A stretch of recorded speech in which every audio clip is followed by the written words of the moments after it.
जिन लोगों को देखो, आप अगर इसको इतना डाइल्यूट कर रहे हो तो मैं इससे 5 गुना डाइल्यूट करना जानता हूं क्लास को। आप लोग गंभीरता से लीजिए। मैं यहाँ बैठा, उसके बाद में उठा के अगली बार,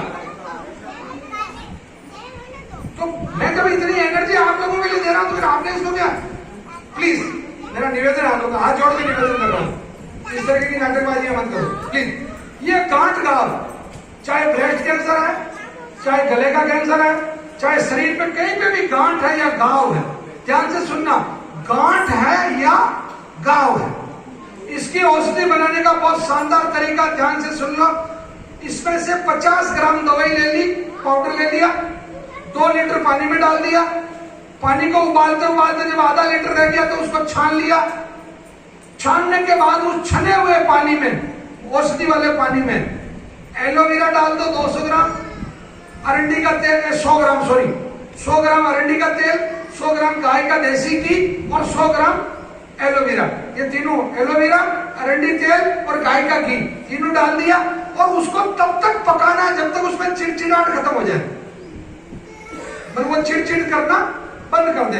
अब उसके बाद में ये सवाल नहीं है कि हम कितनी बार लगाएं, आप जितनी बार लगाओगे उतनी बार फायदा। बांधना नहीं है, पट्टा नहीं बांधना, मतलब लगा लेना है और कोशिश ये करें कि वो लगा हुआ रहे और उसको खुरच के साफ नहीं करना, कभी भी यूं यूं यूं खुरच के साफ नहीं करना, क्लीन करना। मतलब उसको कोशिश ये करोगे, कोई स्प्रे की कोई चीज हो आपके पास तो स्प्रे करके उस चीज को अलग कर ले, मतलब उसको खुरचे नहीं। ओके, अब कुछ दवाइयां जैसे एक शुगर, डायबिटीज की एक दवाई हमारी शुगर के नाम से, वो आपको 1 चम्मच सुबह और 1 चम्मच शाम को केवल खाना खाने के 45 मिनट पहले लेनी है। शुगर वाले तो वैसे भी बड़े लोग होते हैं, बहुत दिमाग वाले होते हैं, इनकम टैक्स वालों के गटार पे होते हैं, तो उनको ज्यादा समझाने की जरूरत है ही नहीं। क्या करना है, 1 चम्मच सुबह, 1 चम्मच शाम को, खाना खाने के 45 मिनट पहले। कैंसर पेशेंट के खाना खाने का टाइम क्या है, सुबह 10 बजे और शाम को 4 बजे। शाम को 4 बजे बाद कोई खाना नहीं, सुबह 10 बजे पहले कोई खाना नहीं।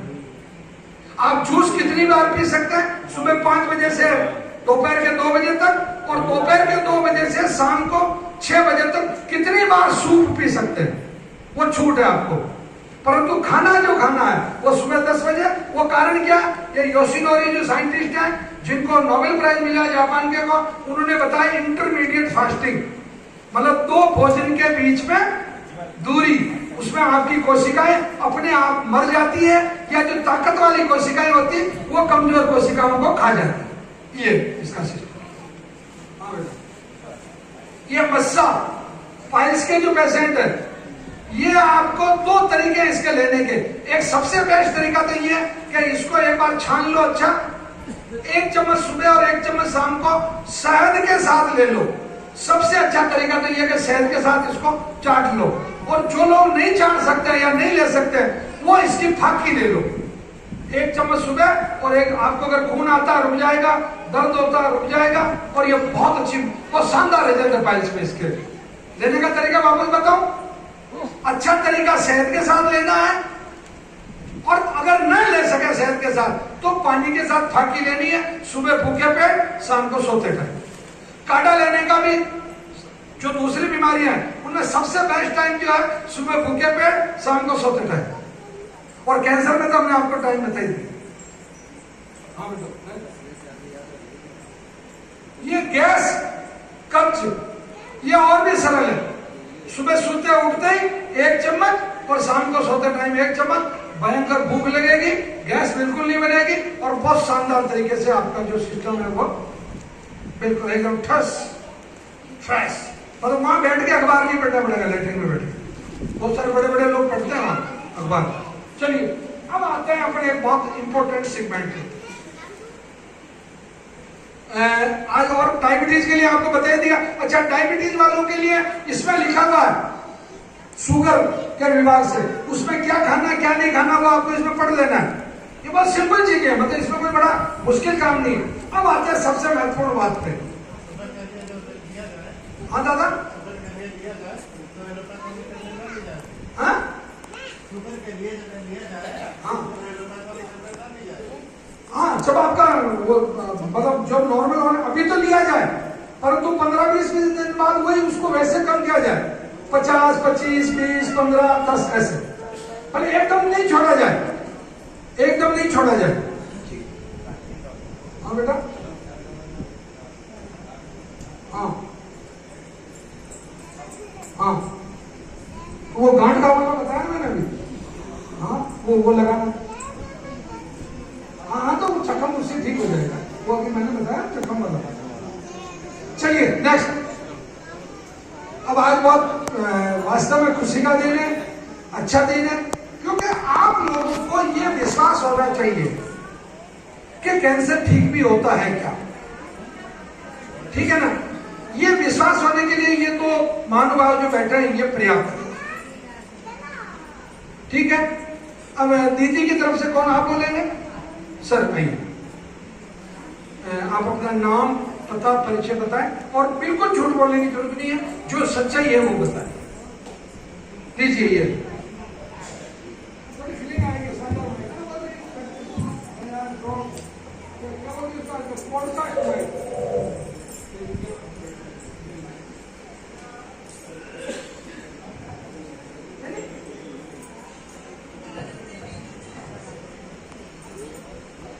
सभी को हमारा ये उचित अभिवादन। आप हमारी माता जी हैं। आपको अगस्त 2023 में ब्रेस्ट कैंसर डिटेक्ट हुआ था, तो हम लोगों ने उनका जो प्राइमरी चेकअप है वो SGPGI लखनऊ में कराया। उसके बाद फिर मैक्स हॉस्पिटल दिल्ली ले गए, जहाँ सर्जरी हुई वहाँ पे। उसके बाद वहाँ पे डॉक्टर द्वारा हमको सजेस्ट किया गया कि आप कीमोथेरेपी करा लीजिए। तो उनके कहा सर सर्जरी के बाद कीमोथेरेपी कराने से हमको क्या फायदा होगा? मतलब जितनी जो लाइफ एक्सपेक्टेंसी है वो लगभग 10% बढ़ जाएगी। सर्जरी के बाद जब हम कीमो कराएंगे तो जो इनके जीने की जो क्षमता है वो 10% और बढ़ जाएगी। क्योंकि इसके पहले हम यहाँ से अपने फादर इन लॉ का ट्रीटमेंट करवा चुके थे, उनको भी लीवर कैंसर था। मैं इसको थोड़ा प्रकाश करना चाहूँगा। उनका लीवर कैंसर हम लोगों को डिटेक्ट हुआ था अगस्त 2018 में। हम लोगों ने नवंबर 2018 में उनको राजीव गांधी दिल्ली संस्थान में सर्जरी कराई।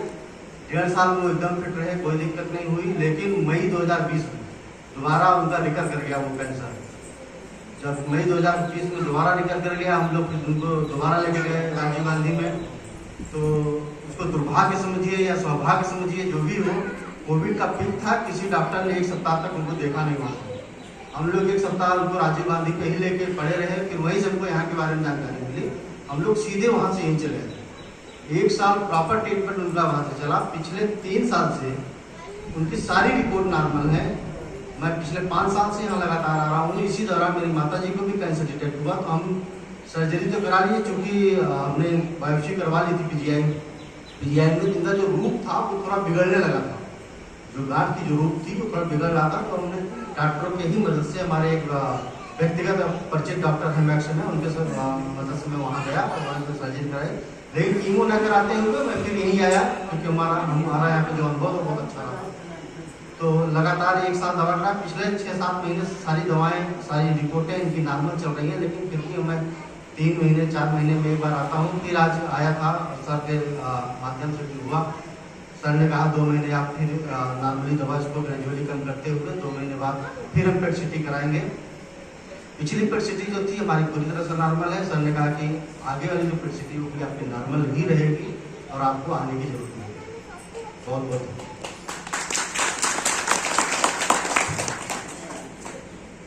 विश्वास बहुत बड़ी चीज है। चूंकि पहले परिवार को रिजल्ट मिला हुआ है, तो इन्होंने कोई रिस्क नहीं, और ये रिस्क लेना नहीं, ये विश्वास करना बहुत बड़ी बात है। और ये 95 किलो